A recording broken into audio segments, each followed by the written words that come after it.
हमारे मन में गंदे विचार क्यों आते हैं? हम नहीं चाहते, लेकिन फिर भी हमारे मन में गंदे विचार आते रहते हैं। लेकिन मन हमारा सबसे बड़ा दोस्त और मन ही सबसे बड़ा दुश्मन क्यों है? जब हम अपने मन की बात मानते हैं तो हमारा मन ही हमारा नेतृत्व करता है, भटक जाते हैं, और जब हम मन को संतुलित कर लेते हैं तो हम अपने जीवन में हर चीज का ध्यान रखते हैं।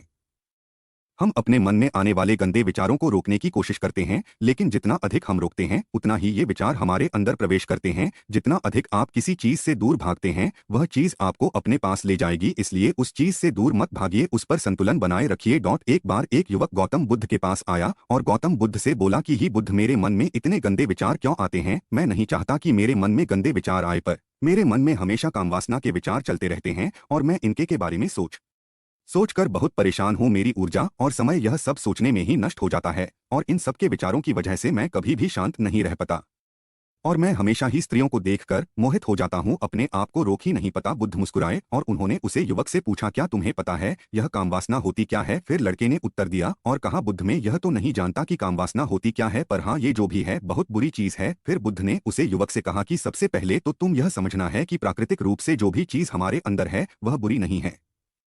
हमारे जीवन में उसकी कुछ ना कुछ जरूरत है। वासना कोई बुरी बात नहीं है, यह तो हमारे मन की एक भावना है जो हमें किसी ना किसी चीज की कमी का एहसास करवाती है और फिर हम उसे चीज को पाने के लिए उसे चीज की तरफ आकर्षित हो जाते हैं। जैसे अगर तुम्हारे पास धन की कमी है तो तुम में धन पाने की वासना उत्पन्न हो जाएगी।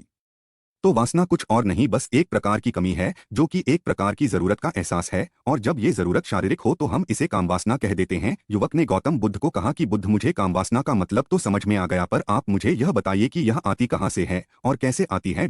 यह गौतम बुद्ध ने कहा कि कामवासना कहीं से आती नहीं है, यह इसे छिपाने की, दबाने की कोशिश करते हैं। कामवासना गलत नहीं है, बल्कि कामवासना का गलत तरीके से प्रयोग करना गलत बात है। लोग जिससे प्रेम करते हैं बस उसी के लिए जीने लग जाते हैं, उसे पाना ही अपना लक्ष्य बना लेते हैं और उसी के बारे में हमेशा सोचते रहते हैं, पर यह सब गलत है। बुद्ध ने युवक से कहा, क्या तुम्हें पता है जानवरों में भी कम वासना होती है? युवक ने उत्तर दिया, हाँ बुद्ध, जानवरों में भी कामवासना होती है, क्योंकि जानवर भी तो आखिर अपनी पीढ़ी को आगे बढ़ाएंगे। बुद्ध ने कहा, तो फिर हम जानवरों की कामवासना को गलत क्यों नहीं कहते? युवक ने कहा, मुझे नहीं पता महात्मा, आप ही मुझे बताइए। गौतम बुद्ध ने कहा कि जानवर अपनी कामवासना का प्रयोग आनंद प्राप्ति के लिए नहीं करते, वह तो सिर्फ संतान उत्पन्न करने के लिए कामवासना का उपयोग करते हैं। जानवरों को प्रकृति ने इतनी समझ नहीं दी कि वह कामवासना को अपने सुख का आधार बना सके, जबकि मनुष्य अपनी समझ के बलबूते पर प्रकृति में पाई जाने वाली प्रत्येक वस्तु को अपने सुख के लिए अपने प्रयोग करता है। हम इंसानों ने ही कामवासना को अपने सुख का साधन बना लिया है, जबकि प्रकृति ने तो हमें अपने वंश को आगे बढ़ाने के लिए दिया था, लेकिन इंसानों ने इसे अपने जीवन का परम लक्ष्य बना रखा है और इस तरह से कामवासना का बेलगाम हो जाना गलत है। युवक ने पूछा, महात्मा जी, ये कम वासना हम पर हावी क्यों होती है? क्यों यह बेलगाम हो जाती है? तब गौतम बुद्ध ने कहा कि सुनो, अब जो मैं तुम्हें बताऊंगा उसे तुम ध्यानपूर्वक सुनना। कामवासना का सारा खेल तुम्हें समझ आ जाएगा, तुम्हें तुम्हारे सारे सवालों का जवाब मिल जाएगा, बस तुम्हें ध्यान से सुनकर समझना है। फिर गौतम बुद्ध युवक को बताना शुरू करते हैं। एक बार की बात है, एक आश्रम में गुरु और उनके शिष्य रहा करते थे, जिससे रोजाना आश्रम के बाहर स्थित गांव में भिक्षा लेने के लिए जाते थे। उसे आश्रम का एक शिष्य जिस गांव में भिक्षा लेने जाता था, उसे रास्ते में एक नदी पद्धति थी जिससे रोज उसी रास्ते से भिक्षा लेने जाता था। गौतम बुद्ध की कहानी। ब्रह्मा मुहूर्त में उठना क्यों माना जाता है इतना खास? एक दिन उससे ने देखा कि एक लड़का पेड़ के पीछे छिपा है। वह उस लड़के के पास गया और उससे जाकर बोला, भाई तुम इस पेड़ के पीछे छिपकर क्या देख रहे हो? लड़के ने कहा, अरे तुझे नहीं दिख रहा क्या कि मैं क्या देख रहा हूँ? तब शिष्य ने नदी की तरफ देखा तो वहां पर कुछ लड़कियां पानी भर रही थी। वो लड़कियां 14 से 15 साल की होगी। तब शिष्य ने उसे लड़के से कहा, अरे भाई, वहां पर तो लड़कियां पानी भर रही हैं, इसमें छिपकर देखने वाली क्या बात है। तब वो लड़का शिष्य की तरफ देखकर उससे कहता है, अरे पागल, तुम्हें दिखाई नहीं दे रहा यह परी कैसे नदी से पानी ला रही है? जरा उनकी अदाओं को तो देखो, उनके कोमल शरीर को देखो, उनकी पतली कमर मटके को उठाते समय बल खाती है और उनके बाल उनकी कमर पर कैसे लहरा रहे हैं, मानो सुंदरता बिखरी पड़ी हो। उसने फिर से नदी के किनारे देखा और इस बार वह नदी के किनारे देखता रहा। अब कुछ भी दिखाई नहीं दे रहा था और वह बिल्कुल निडर था। उसे किसी भी चीज का कोई डर नहीं था। लेकिन अब वो छिपने लगा और उन लड़कियों को देखने लगा जैसे उसने कोई अपराध कर दिया हो, और जब वो छिपकर उन लड़कियों को देख रहा था तभी वो अचानक अंदर से कौंप गया और उसने कहा कि ये मैं क्या कर रहा हूँ, मैं जो कर रहा हूँ वो सही नहीं है, मुझे यहाँ से चले जाना चाहिए। और फिर वह जल्दी से वहाँ से चला गया। वो आश्रम पहुँच जाता है। आश्रम जाकर वो अपने कार्यों में लग गया। लेकिन जो अभी वह देखकर आया था वही उसकी आंखों के सामने बार बार आ रहा था। उसके मन में वही दृश्य चल रहा था। उसका दिमाग सब कुछ देखने के लिए संघर्ष कर रहा था। उसका किसी भी काम में मन नहीं लग रहा था। सुबह होते ही वह रोज जल्दी ही भिक्षा के लिए आश्रम से निकल जाता और उस नदी के पास वाले पेड़ के पास जाता जहां पर वह लड़का पहले से मौजूद रहता था। उसके साथ मिलकर लड़कियों को छुप छुप कर देखता था। अब वह ऐसा रोज करने लग गया। यह उसके रोज का काम हो गया। अब उस शिष्य का मन किसी भी काम में नहीं लगता था। वो हमेशा ही किसी न किसी प्रकार के विचार में उलझा रहता। वो आश्रम के कार्यों को भी ठीक ढंग से नहीं कर पा रहा था। ना वो ठीक से सो पाता था, ना वो ठीक से खाना खा पाता था। उसका मन बेचैन सा रहता था। उसका मन बार बार उन लड़कियों की खूबसूरती देखने को मचलता था। जब गुरु भिक्षा दे रहे थे तब भी उनका मन किन्हीं अन्य विचारों में खोया हुआ था। गुरु ने अपने शिष्य की इन हरकतों को भांप लिया था। फिर एक दिन गुरु ने शिष्य को अपने पास बुलाया और कहा कि आज से मैं भी तुम्हारे साथ भिक्षा मांगने चलूंगा। आप और मैं एक साथ भिक्षा मांगने जाएंगे। तभी शिष्य गुरु को माना करते हुए बोला, नहीं गुरुदेव, आप परेशान क्यों हो रहे हो, मैं अकेला ही ठीक से भिक्षा मांग सकता हूँ। गुरु ने शिष्य से कहा कि ठीक है, तुम अकेले ही भिक्षा मांगने जाओ। जिससे वह तुरंत भिक्षा मांगने निकल पड़ा। सभी लोग उसे देखने के लिए उसके पीछे पीछे चलने लगे। थोड़ी दूर जाने पर गुरु ने देखा कि उनका शिष्य एक अपराधी की तरह एक लड़के के साथ पेड़ के पीछे छिपा हुआ है और छिपकर कुछ देख रहा है। गुरु भी अपने शिष्य के पीछे जाकर खड़े हो गए।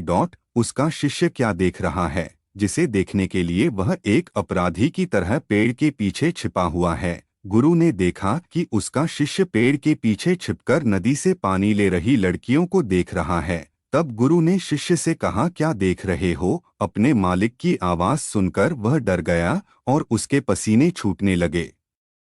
वह ऐसे कांपने लगा जैसे उसने किसी चोर को चोरी करते समय पकड़ लिया हो। उसी से की हालत खराब हो गई। वो कुछ भी नहीं बोल का रहा था। दूसरा का जो शिष्य के साथ था वहां से भाग गया। उसके मुंह से कुछ टूटे फूटे शब्द ही बाहर निकल रहे थे। वो अपने गुरु से नजर भी नहीं मिला का रहा था। गुरु ने शिष्य की तरफ देखा और कहा कि मेरा शिष्य तो निर्भय था, उसे तो किसी भी चीज का डर नहीं था। लेकिन ये क्या, तुम तो भय के मारे कांप रहे हो। शिष्य ने गुरु से कहा कि मुझे माफ कर दो गुरुदेव, मेरा इसमें कोई दोष नहीं है। उस लड़के ने मुझे बहका दिया था। लेकिन आपसे मैं वादा करता हूँ कि आज के बाद मैं ऐसा कभी दोबारा नहीं करूँगा। मुझे माफ कर दो गुरुदेव। गुरु ने शिष्य से कहा कि कोई बात नहीं, पर इस बात का तुम ध्यान रखना कि हम जैसी संगति करते हैं वैसा ही फल हमें प्राप्त होता है। हम जैसी संगति करते हैं उसके विचार हमारे अंदर प्रवेश करते हैं। इसीलिए अच्छी संगति करो जिससे तुम्हारे अंदर अच्छे विचारों का प्रवेश हो। फिर गुरु और शिष्य आश्रम लौट आए और फिर से शिष्य आश्रम के कार्यों पर ध्यान देने लगा। उसने उस रास्ते को छोड़ दिया और दूसरे रास्ते से जाने लगा। वो अपने काम को ध्यान से करता। लेकिन धीरे धीरे उसके अंदर क्रोध उत्पन्न हो गया और फिर वो दूसरे शिष्यों पर क्रोध करने लगा और बेचैन रहने लग गया। अब वो सही समय पर भोजन भी नहीं करता था, वो भोजन भी बहुत कम खाता था। एक रात गुरु शिष्य के पास आए और उसे बोले कि अब तक तुमने कितनी बार अपना वादा तोड़ दिया। यह सुनकर शिष्य अपने गुरु के चरणों में गिर गया और रोने लगा। रोते रोते ही उसने गुरु से कहा कि गुरुदेव, मैं कई बार अपना वादा तोड़ चुका हूँ। लोग तो हमेशा फायदा उठाएंगे, गौतम बुद्ध। फिर मैं वादा करता हूँ, लेकिन हर बार जब मैं वादा तोड़ देता हूँ तो मेरा मन मेरे वश में नहीं रहता। मैं बहुत कोशिश करता हूँ कि अपने मन से सारे बुरे विचार निकाल दूँ, लेकिन चाहकर भी मैं ऐसा नहीं कर पाता।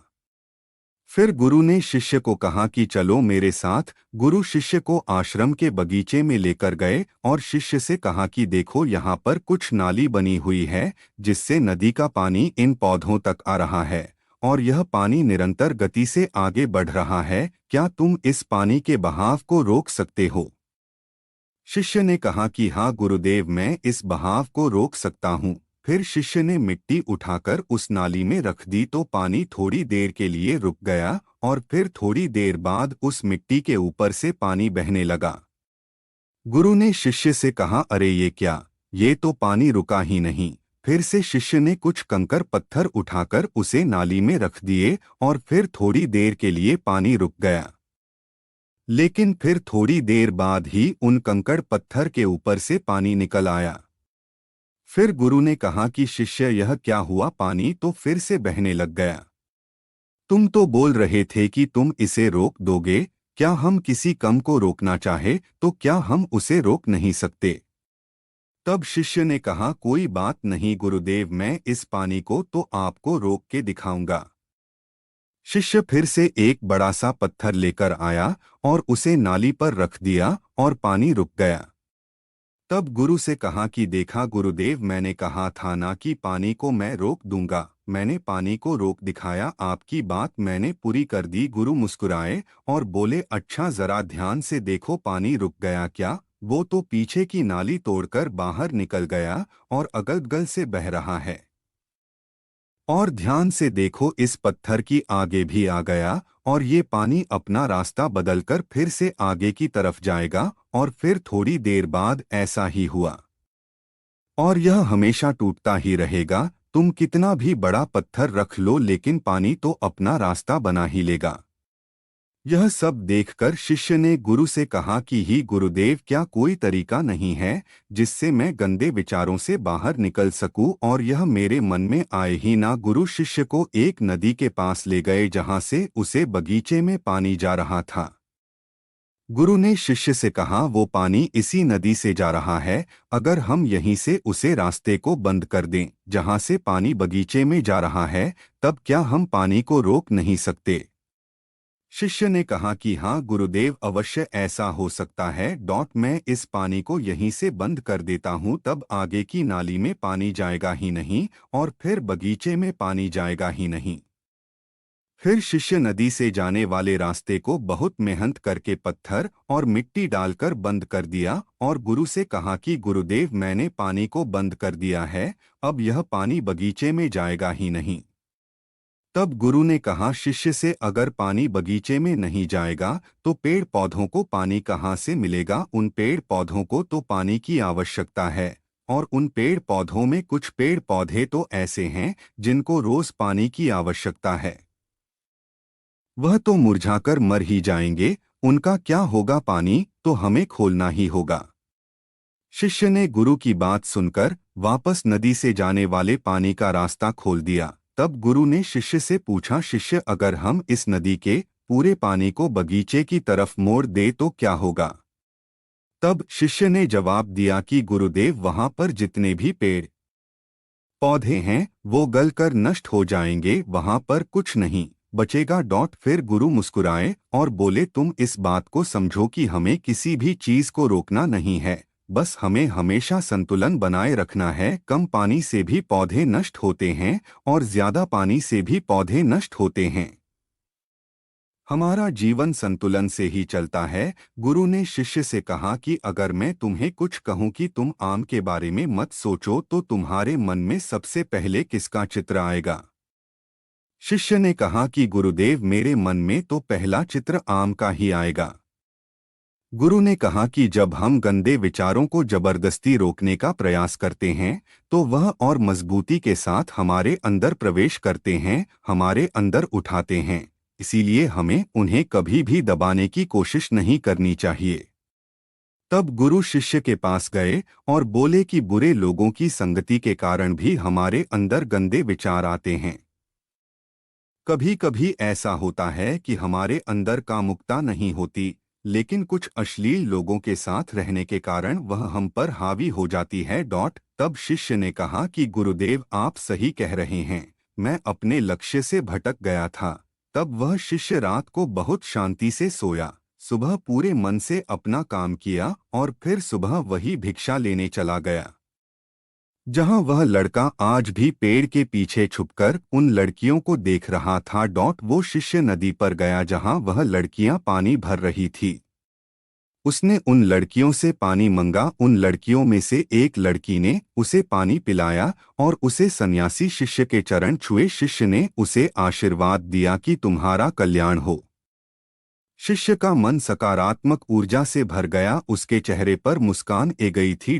जैसे उसे कोई खोई हुई चीज वापस मिल गई हो। वह अपने रास्ते पर वापस जाने लगा। तभी पीछे से वह लड़का आया जो पेड़ के पीछे छिपा था। वह शिष्य के पास आया और बोला कि क्या बात है, आज तुमने करीब से देखा है, आप तो मुझसे आगे निकल गए।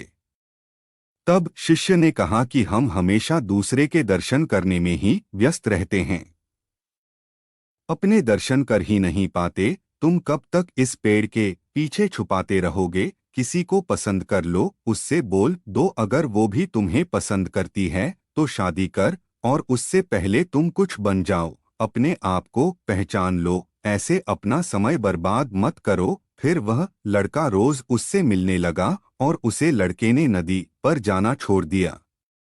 और फिर वो लड़का अपने जीवन में कुछ बनने के लिए संघर्ष करने लगा। तो तुमने देखा